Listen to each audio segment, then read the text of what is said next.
Hello, everyone, and welcome back to MMAC's Take 10 series in partnership with WNOV.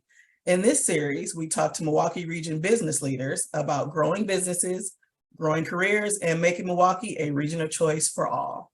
I'm Corey Jovital, VP of Community Affairs for MMAC and the host of today's discussion. I'm honored to be talking to the two top leaders from CMR Ignite, the nation's largest Black-owned cause marketing agency. Jacqueline Moore founded the agency in 1995, and David Bowles became the president in 2021. Now, Inc. magazine named their firm on their 5,000 list of fastest growing private companies in the United States. And the Milwaukee Business Journal named them number 11 on their list of the largest advertising agencies in the Milwaukee area. I could go on and on with the accolades, but we would be here. We would be here for another hour or so. There's personal awards and recognitions and company-wide awards and recognitions. I just couldn't be more excited to be talking to these two amazing folks. Welcome, Jacqueline and David. Thank you. Thank you for being here. Absolutely. So before we get into the questions about your firm, I want to ask, what is your Milwaukee story? Are you Milwaukee natives? Did you move here for school, work, spouse? What's the story? I'll start with you, Jackie. Okay, well, that's a good place to start because David is my son. So it all started before then. So, but really, I am a Chicago native. Grew up there. Came to Milwaukee to go to Marquette University. Enjoyed my time at Marquette University and went on to work for corporate America, namely IBM and General Electric.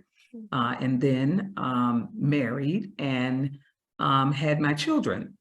And as I tried to balance the rigorous life of being a parent, a really good parent, and being in the corporate environment, which was moving very fast, I decided that I had to make a choice.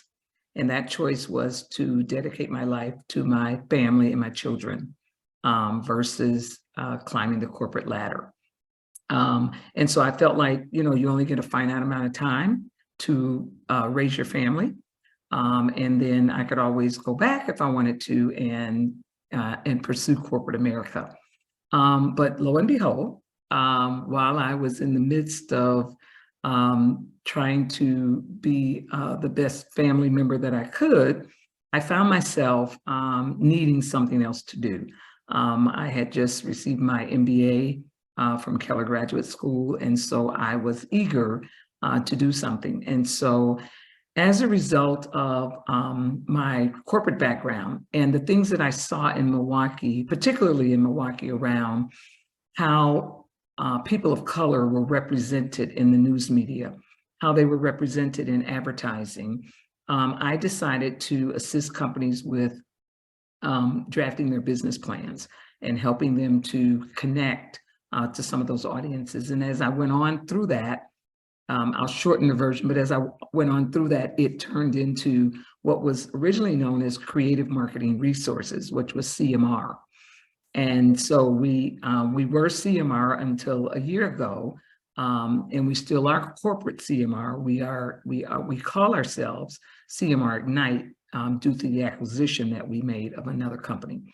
And so really, found myself in an environment where I didn't see myself in advertising.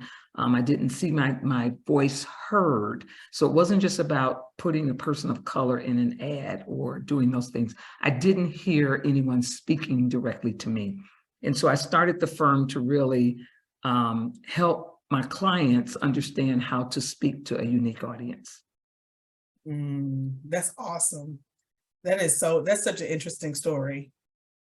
A lot of these, I was just reading an article about women entrepreneurs, and it was on LinkedIn, and it said most women entrepreneurs, especially women of color, need entrepreneurs.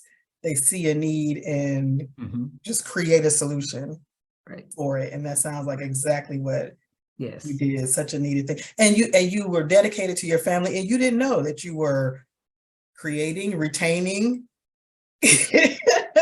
developing a leader for the organization you were developing. Absolutely. Okay, so Absolutely. That was not the plan either. So that was not the plan, but I mean, obviously he was impressed watching mom do all these great things. David? Yeah, you grow up and you see, when you're a kid, right, your parents are God to you, essentially. They're everything, and you see that, and you see how hard they work, and you just admire it at a young age, and it goes into your subconscious as you get older. And I actually had no intention either of joining the business. It's not like I had planned for this my whole life. I grew up in Milwaukee, in the suburbs, went to school in Milwaukee, and then went to college in New York, at Columbia University, and just really got a chance to experience, what my mom was building at a time when things weren't so rosy. I went to college during the Great Recession. So I saw firsthand, how hard she worked and how much time and dedication she put into this thing.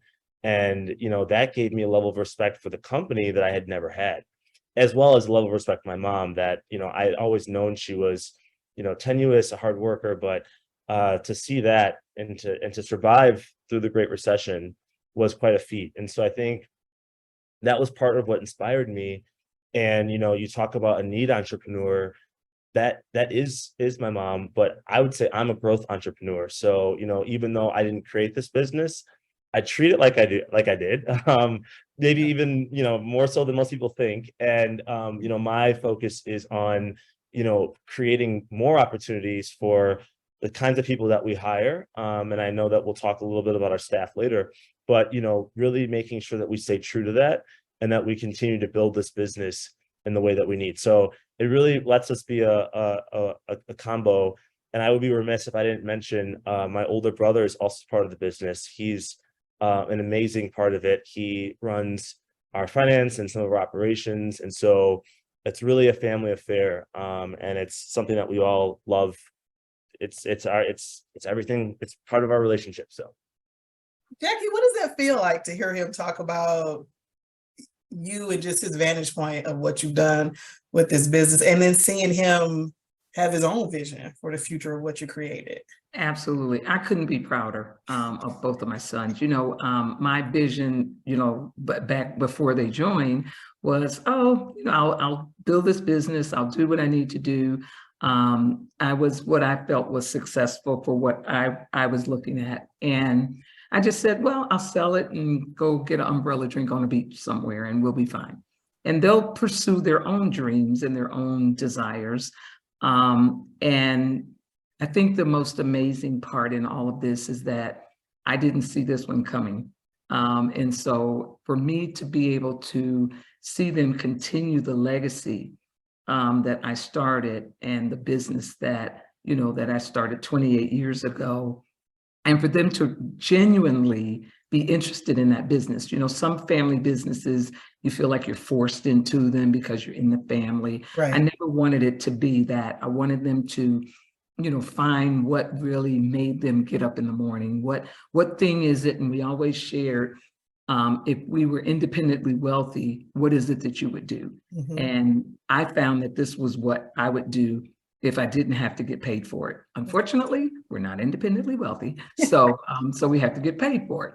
But that's the driver. That's the thing that that you've really reached your passion when you can look at that. And for me to see two sons who now have just gone in and they basically said, we've got this, and I am just thrilled to have them alongside me as we take this journey. As I'm listening to you speak, I'm thinking about the people listening or watching this who may be interested in marketing careers, not sure where to go with it. Did you have an educational background in marketing, both of you? Do you need it? Can people pivot certain careers into marketing roles? If they didn't, take marketing 101, but maybe they took an English class, is that something that where you can? Well, I don't know how much it attributed, but I do have a degree in marketing from Marquette. I have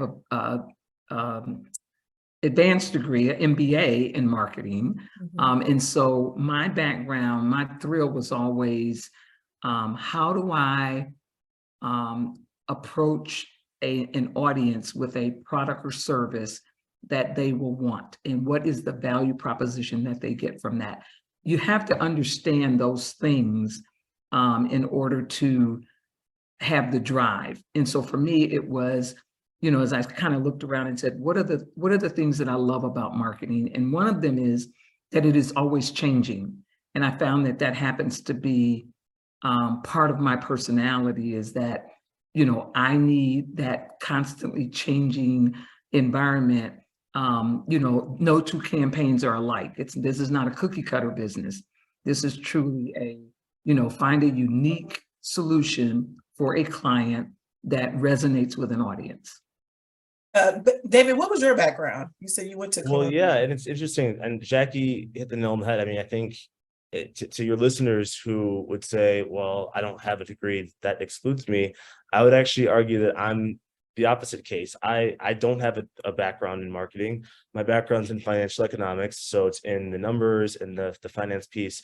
But what Jackie said is true about understanding your audience and having empathy. I'd say if you don't have those, you know, educational criteria, I'd say the best thing is being able to understand people and have empathy and realize that, you know, at the end of the day, to do this well, you have to be able to put yourself in someone else's shoes and think like they think, right? And tune out your own personal biases and subjective views and say, who is my audience? What are they thinking? And how do I really live that in the moment? And so that's why I've been that good at my job, is I've been able to be able to do that piece. So. Right. And I think the lived experiences that David is talking about, you know, we were able early on to bring that to the table, you know, and so that's where others didn't have that advantage, you know, and that's, again, back to that need. What was that need? There was no one out there who had the lived experience of being Black in Milwaukee or Black in America, and who was leading that charge to be able to do that. So even if you were working for an organization, you didn't have, you know, you were limited in what your contribution would be and how it would be received. And so, you know, to be able to have that lived experience, to be able to have, as David said, the empathy around what is it that someone else is going through, and how do I now come out of that with some kind of, this is where, you know, this client needs to realize that they can be of assistance. And we talked about a cause marketing agency, and David can share more about that. But really, it's around, we hope you stand for something. We want you to stand for something, and not That's just, right. I'm just selling product for the sake of profit. David, what is cause marketing? Yeah, that's a great question. You know, cause marketing is the commitment to make the world a better place, if I had to put it in a very simple terms. So as Jackie was saying, you know, we don't sell, you know, jeans and sunglasses. We focus on, you know, initiatives that have an impact in the communities that need it the most. And so we take our talents and we say, how do we use communications for good to create positive impact in BIPOC, LGBTQ+, people with disabilities, these different communities where we see higher rates of, you know, health disparities, you know, we see environmental injustice and racism, we see all these different things that you hear about in the media as problems, but we find solutions, and we use communications to create change, right? So whether it's, you know, communicating to Black America about the COVID vaccines and, you know, giving people facts so that they can say, I'm going to go make a decision on whether or not I want to get a COVID vaccine, or whether it's communicating the importance of keeping our waterways clean so that we can all have healthy food, healthy air, right? That's the kind of work that we do. And that's all that we focus on. So our entire agency of about 65 people is completely embedded in doing that work. That's interesting, because most people would think about, especially when we talk about our voice and making sure that we show up. There's all these different campaigns where these campaigns come out and something that's just ridiculously, overtly racist, and you're thinking, how did that make it through? But it's usually around imaging to sell a product, clothing items, eyeglasses. But I think we see the more social messages all the time and don't realize that there are firms that are dedicated just to that kind of messaging, like the social movements through the way that we communicate with our eyes and ears and the way we understand the world. You know, and oftentimes, you know, I think one of the things that people don't realize is that we know when you're talking to us. Okay, there's, you know, you can't fake that. You either talking to me in a realistic sense or I'm ignoring your message. And oftentimes clients, not our clients, but, you know, other people who are selling their wares spend a lot of money and they don't talk directly to an audience. And I'll just give you a real quick, simple idea. Yes. Stovetop Stuffing sold their product. They wanted to reach the African-American audience and they kept doing different things. And oh my gosh, you know what's wrong. And they basically brought in a team and they said, it's because Black people in particular do not call stuffing. We call it dressing. And they changed the name. They didn't even have to change the formulation. They changed the name from stovetop stuffing to stovetop dressing. And just something as simple as that. That is so true, because I'm telling you, I don't want a scoop of stuffing. I don't want it. Exactly. But as soon as you call it dressing, it's familiar. That's the language. Exactly. I know what that is. I know Right. what seasonings are in that. Right. Yeah, that's a great example. Yeah. That's an amazing example. Yeah. I think, you know, you're just building on that. I think, you know, that language and understanding that nuance is the foundation for, you know, effective communications now, right? What you're seeing is a shift in, let's say you're, you know, Northwestern Mutual and you're figuring out, you know, how do we get more, you know, clients of color, right? Traditionally, it had been, well, let's go and let's sell insurance plans to, you know, Black folks, right? Let's make ads that just push the insurance product. Well, consumers are no longer interested in that. Right now, what they're looking for are companies who share their values. And so there's a shift, right? There's still that language piece that Jackie's talking about, but it's how do you tell a story about who this company is in a way that can be used to genuinely create buy-in, right? So now, as Northwestern Mutual is telling their story about what they stand for, their values, they're doing it in a way that connects to the community, right? And it's creating people who see them differently.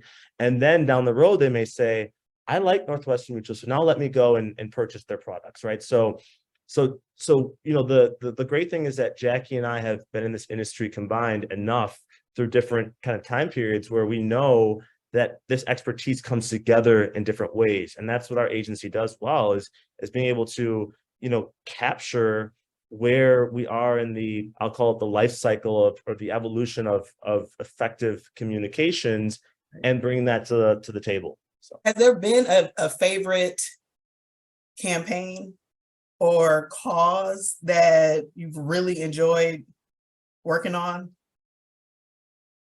That maybe some of us have seen or seen something similar to it? Well, you guys may have, now you may be too young to have remembered this, but one of my favorite campaigns has always been the Give Me 5 campaign that we did for the City of Milwaukee Health Department. Okay. We were able to leverage with Children's Hospital for them to decorate a baby bus. And it was kind of one of those first campaigns as we were still a young agency. I want to say we were probably 2-3 years old, and really made an impact, because what we did was you know how you see the decorated buses in Milwaukee, well, they're It's very like kind of wrapped now. with the Yes, image wrap all around bus, it. right. They were not very common back then, but we were able to secure funding to get that done, and we had babies on it, and it was called Give Me 5 Immunize, and it was around children getting 5 shots before the age of 2. And so it was all about getting your babies immunized. But that's probably been one of my favorites from way back. And, you know, so, and the Journal Sentinel did a write-up on it in the newspaper and, you know, showed the baby bus and the whole 9 yards. So it got a lot of added value for just what we were doing. It's funny because as soon as you said, give me 5, I knew you were going to talk about immunizations. I feel like subconsciously, I remember that. I can't say I remember seeing any images of it, but as soon as you said that, I knew what it was. Right. Yeah, so very effective. So how about that? Okay. So What about you, David? Well, one of my favorites is something that we did in the city of Milwaukee around the 2020 elections. If we all recall, during the 2020 election, one of the candidates was sharing that they believed the vote would be rigged and the election would be fraudulent. And so the city of Milwaukee, the Milwaukee Election Commission, put out an RFP for a citywide campaign to educate underserved populations on how do elections really work. And so we responded to that and won that work. And we created a campaign called Votes Count in the 414. And it was really around, making sure that our people knew that your vote would be counted, here's how it works, and to have faith in the election system. And so we were able to do a really cool kind of youth feeling campaign. As we know, we call Milwaukee the 414. So it was the votes count in the 414. Obviously, the language was on point, really making sure that we just captured the sentiment of the community. And the campaign was so well received that it got the attention of the Milwaukee Bucks, who ended up, joining in on their own fruition. We didn't have to expend any resources for that partnership, and they became really big on pushing that forward. Wesley Matthews was one of the guys who really was out there in front, and so being able to do that work and then have an election where people participated in the process and really became part of that was great to see, right? To see the fruits of your labor and see the real impact always warms my heart, and that's why I love what I do. I get to see the real impact, and it's not just driving corporate profits, right? It's letting people have their voices heard in our democracy. That's a big deal. Yeah, it's a different reason to get up and come to work every day. Absolutely. Okay, exactly. We actually saw voter participation increase. Yes. So, we knew that it had to do somewhat with the campaign. We didn't ask people, but you know that when you put the message out there enough, that people are paying attention, and then when they're responding to things that are being said or interviews that are being had. So we were really proud of that campaign. Well, all this amazing work that you all do, I'm lucky to just be talking to the two of you, but you have a staff. I don't know, we would have had to do a big webinar to get everybody on here and ask them. And I need them working, Tori Jo. I can't have them. That's right. That's right. We can't be distracting them. So when I was reading that your team is 70% BIPOC, listen, I've had webinars where we're discussing the theory around, are there enough people of color to really meet our goals? Yes, no, and there's an actual debate. And then I see the stats on your leadership team, and I think, okay, there's something here that needs to be communicated. So talk to me a little bit about your staff, the diversity of the staff. And my first thing is always, you have to be creating a culture that is attractive to all kinds of people to pull this off. So how are you doing that? 70%, right? Yeah, I'll take a stab at it. I mean, I think it gets to kind of what Jackie set the foundation for always, right? She started this company with a culture of inclusion from the start, right? You hear a lot about diversity, and diversity is important because it's the quantitative makeup, but what people don't talk about is the I in that, the inclusion. And I think what a lot of people miss is that if you don't have leadership that is committed to inclusion and making people feel welcomed, then you can try to push all the diversity initiatives that you want, but you're not going to get people to stay, right? And so from the start, I think Jackie really created this foundation of, us elevating inclusion and the importance of that. And what I've been able to do is build on that and say, okay, let's be intentional about finding people of color. One thing that kind of gets under my skin in my industry that I keep hearing is, oh, well, we're not going to hire people of color because they don't exist in this industry. They're just not out there. And my whole thing is, no, they're out there because I'm hiring them. And like you said, we're number 11 on the list. So we don't have a tiny staff, right? We've got enough people both locally in Milwaukee and in other places in the country. But we have made a committed, we've made it a commitment to hire people of color and all people, frankly, to build a team that really aligns with this culture of inclusion. So we've got, almost equal parts Black, white, Latino, Asian. We've got staff from every background and every part of the country, but we really focus on people who align with our inclusive culture. So, we're going to continue to push for that. I am committed to it as a leader. I think very consciously about every single role. I actually have my hand in every single hire. I complete the final interview because I think it's important that I know who I'm bringing into my organization. So I'm very passionate about this topic, and I'm so happy that you brought it up because, you don't create a company with 70% BIPOC and LGBTQ staff unless you intentionally do that, right? And make it a priority and think about what's needed to get there. Right. And I think, Corey Joe, part of it is, my children grew up in an environment where, we've always believed in inclusion. And it was before it was a buzzword, before DEI existed. They would see the people that we surrounded ourselves with. They would see the people who were doing work for me from the onset of the company.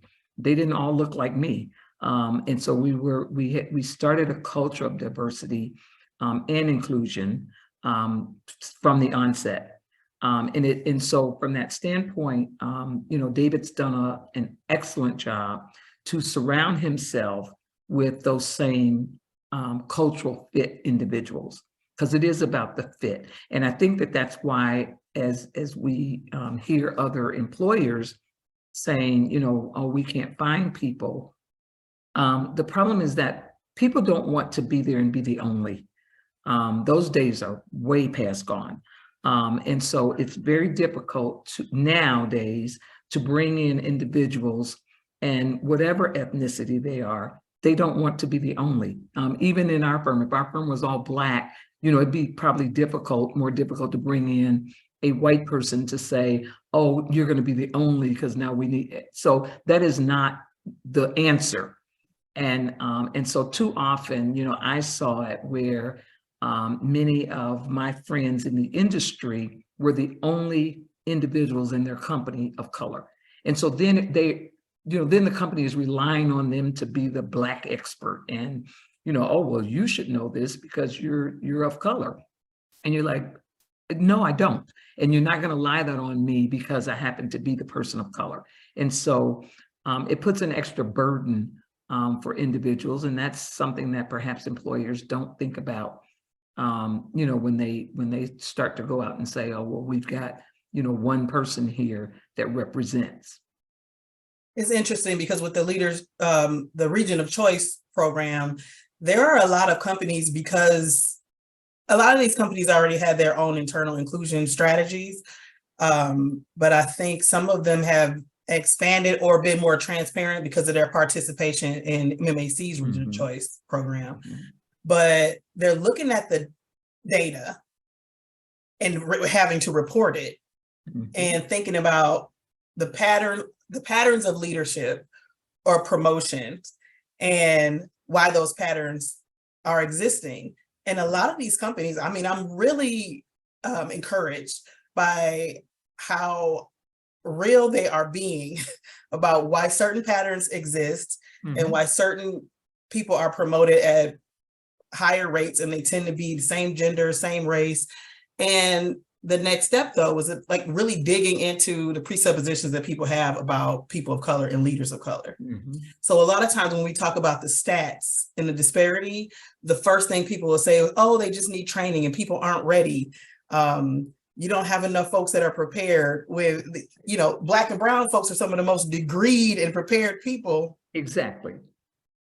in existence. But just this idea that there's a level of what ready looks like, there's an extra layer when you're a person of color. And it seems like you are creating an environment where representation of all people is present in all levels. Like your leadership team, it is a very diverse group, and that's got to be important when people see, oh, this person got promoted to this, and maybe I should apply, or maybe I want to be a part of that team. Mhm.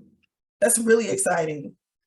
Yeah, and one thing I'll just add to that, Cordia, I mean, I think it's important to also acknowledge that, as part of that intentionality, it means providing our employees and any Black and brown BIPOC individual with the support they need to keep growing. One thing that we do as a company is we invest heavily in continued growth.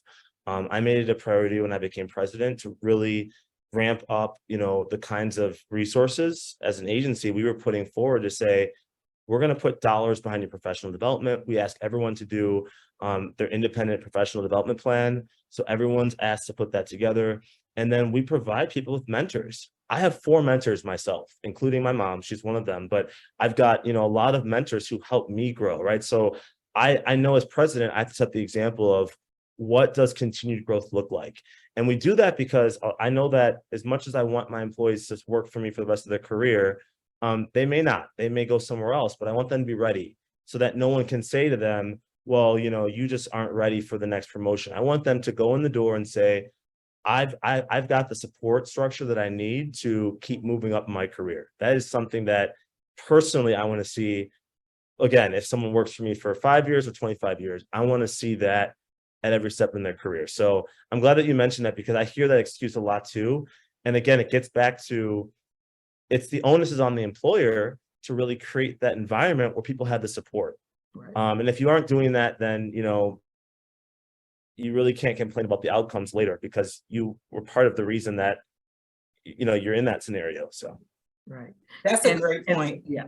And I'll tell you, Corey, we value every employee that we have. David does an outstanding job with making sure that their needs are met, in terms of looking at well-rounded individuals. He encourages a good work-life balance. We try to have fun with our employees when we can. We bring in staff so that, who know, yeah, we have to get the work done and we've got to get our clients served.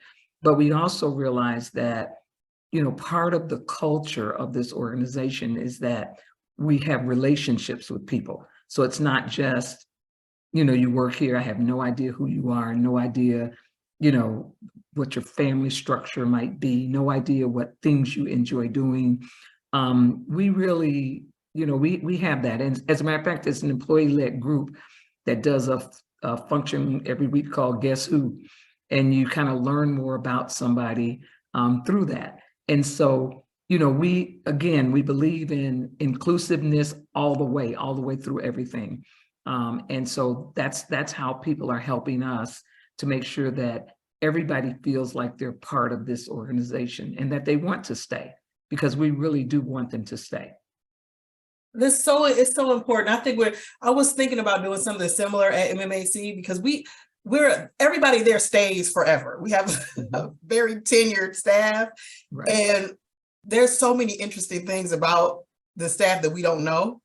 Mm-hmm. And what I figured out during quarantine, because we could see in each other's houses and see people's pets and their artwork and their husbands and their kids running through, I felt closer to everybody because of that. It's, because we do come to work and there's some level of, you bring your whole self to work, but not literally, you're not seeing everything.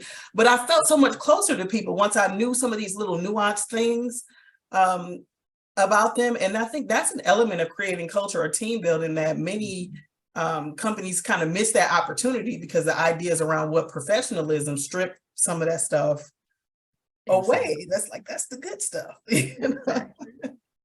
Okay. As we wrap up the conversation and on the tone of growth and change and culture, what has it meant for you, Jackie, in the beginning, and now David, for the company to be based in Milwaukee? Because now you have made acquisitions, and so you obviously have a national presence, but you've remained here. Why is that, and why is it important to you that Milwaukee remain the base of the company? Well, I look at it, and we believe in loyalty. We are loyal to Milwaukee. That's where I started. That's where I got some of my first contracts. City of Milwaukee, Pat McManus with the Black Health Coalition, others who helped me. And those are things you don't forget. So it's not about the, how profitable are we and can we move out and move to some other place that offers more. It's we're committed to the Milwaukee community, irrespective of its ills, and it does have plenty, as does the state of Wisconsin, but we're not giving up. So we have remained committed to being there, have always called that home. And, we believe that that one day we'll see the changes that we expect to see. And that means, all the way around, where it is a more inclusive environment, where, people in positions of power will finally understand and see the value of bringing in people of color. And so, we believe that deeply. And it's not that we're trying to prove something to anybody by staying, it's just, we believe in it. And we know that the more that we're successful around demonstrating that, perhaps Milwaukee, Wisconsin will catch on. They'll finally go like, aha, that's it. So This is what it looks like. yes, This is what it looks like. exactly. David, Yeah. you, the future, what's the future look like, and what's Milwaukee's role in your future? The future looks like, continuing to build that staff that's 70% BIPOC and hiring locally. I look at, right, like the issue that's happened in Milwaukee, and this has been going on for decades around, there's a lack of Black wealth, particularly in Milwaukee. And unfortunately, there's this cycle where, a lot of successful Black people leave Milwaukee and they take their money and their dollars with them.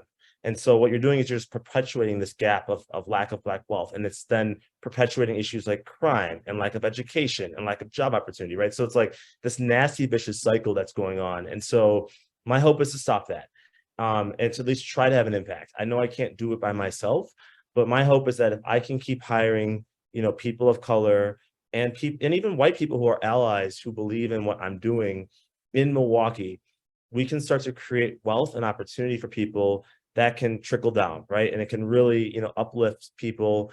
And then the folks who are thinking about entrepreneurship can see us as an example of someone who's done it, right? It's not this, impossible thing that you just hear about, in Atlanta or DC. It's really real to even us in Milwaukee. And so that's my hope, Corey Joe, is that, we can continue to be successful, continue to win the business that allows us to make the hires.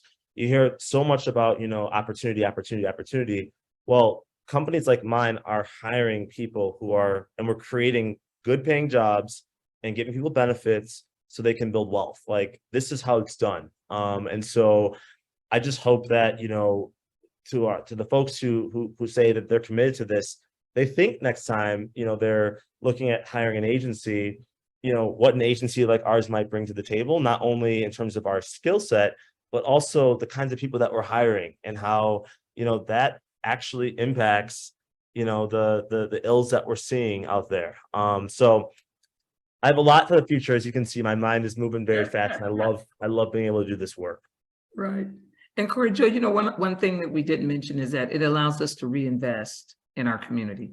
And David mentioned reinvestment of, people, whatever, but also resources, in terms of organizations that we want to support that do good work. A lot of people, as David mentioned, will, take their wealth and, move out or whatever. But we've decided, consciously that we are going to continue to support Milwaukee and its community and all of the people that we know and the people that are, are still around and still doing great things in our communities that might not get all the funding that they should, or that they deserve. I've looked at too many organizations. I remember Coty Dance Company from, when I was there, and it just saddens me to, see something so strong and so positive, and then, basically be non-existent Yep. in essence. And so, those are the kind of things that we want to continue to invest in also as we become more successful. Well, so grateful for all of your work and your continued commitment and investment in Milwaukee. I mean, I'm just inspired by everything that you've done and just emboldened. We all have these ideas and dreams, and sometimes when you don't follow it, it just becomes, oh, I thought about doing X, Y, and Z, but you didn't do that. You actually made your dream come to life, and we're all better for it. So that's really encouragement for me, and hopefully everybody that's listening. When you have those moments and those thoughts, something should be different here, or there's a voice missing here, something is not clicking. Yeah. The answer is you. Takes a village. It takes a It takes a village. village. No one person can do it alone. And I think we have to remember that, no matter what forces are out there against you, you can overcome it. We are a resilient people. And I don't want us to lose track of, the messages that we're hearing telling us that we can't, we're failures, etc. That's not true. And I really want people to know that, like, we did not believe in it. There were times when my mom and I had to work 60, 70 hours, even times when we had to forego paychecks, frankly, because, we wanted to keep this going, right? It takes you to put 110% in, and that's what we've done.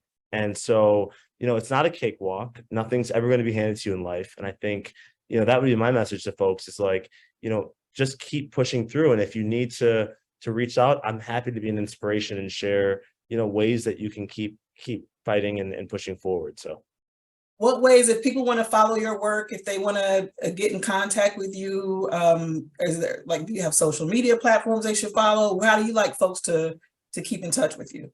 Well, I prefer LinkedIn. It's my favorite social media platform. Okay. So you can look me up, David Bowles, Bowles.